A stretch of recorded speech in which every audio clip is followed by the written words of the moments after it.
Marcelo, antes da gente passar aqui para as primeiras perguntas do teletertuliano, nós queríamos saber de você o porquê desse tema, contextualizar um pouco. A gente viu que você é da área da economia, né?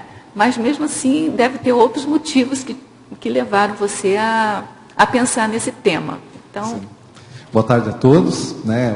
Uma das questões que me levou a pensar inicialmente foi o fato de eu ser economista, mas principalmente, Rosa, por observar o quanto que as pessoas elas distorcem a questão do recurso financeiro, quanto que elas se confundem com os bens que ela tem, não só falando em dinheiro, mas recursos econômicos e financeiros, como que elas confundem o valor que ela tem enquanto consciência com os recursos que ela possui. E aí, observando isso, eu falei, gente, precisaria escrever para a gente debater esse tema, né? Porque a gente está numa vida humana que ela é muito pautada por isso, né? As pessoas te olham e veem os recursos que você tem, a marca da roupa que a pessoa usa, o tipo de carro que ela tem, o bairro que ela mora, e isso diz quem é a pessoa. E a nossa discussão, o nosso debate aqui é promover essa visão de que não é só isso, tem muito mais variáveis e prioritárias em relação a isso para entender mais da consciência em evolução. Então essa foi a motivação. É muito importante isso, né?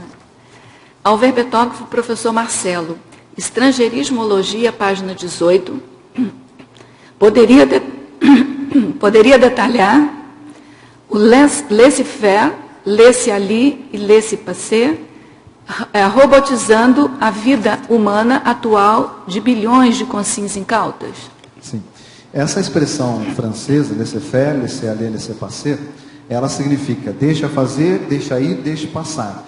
Ela é símbolo do liberalismo econômico, né? Ou seja, o governo não deve intervir na economia, a economia deve seguir livre, e ela seguindo livre ela vai prosperar. E que já se viu que isso não é bem assim, né? Ou seja, a própria crise de 1930, ou a quebra da Bolsa de Nova York representou isso, a crise de 2008 agora, que foi até superior à crise do subprime, representou isso, que a liberdade excessiva na economia faz com que a ganância do ser humano, ela ultrapasse o limite do cérebro, e muitas pessoas perdem, outras ganham, mas nós vivemos dentro de um sistema, que ele na sua maioria, não são todos os países que são regidos pelo capitalismo, mas na sua maioria o que impera é esse sistema.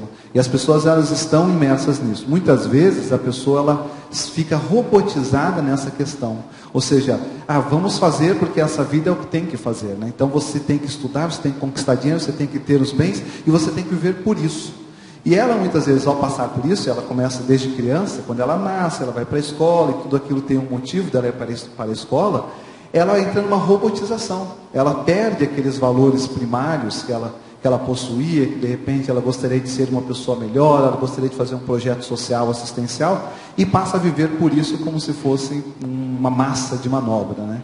Então, aqui é chamar a atenção para essa questão do quanto que nós ainda estamos envolvidos por esse lema capitalista, né, que nós inevitavelmente estamos dentro do sistema capitalista, ou quanto que nós já estamos lúcidos para saber utilizar o sistema a favor da nossa evolução. Porque não dá para a gente fugir também, né? Não quero falar, não precisa do dinheiro. Não, pelo contrário. A gente está numa dimensão humana que a gente precisa. Mas, por outro lado, a gente precisa também ter maturidade para saber lidar com isso.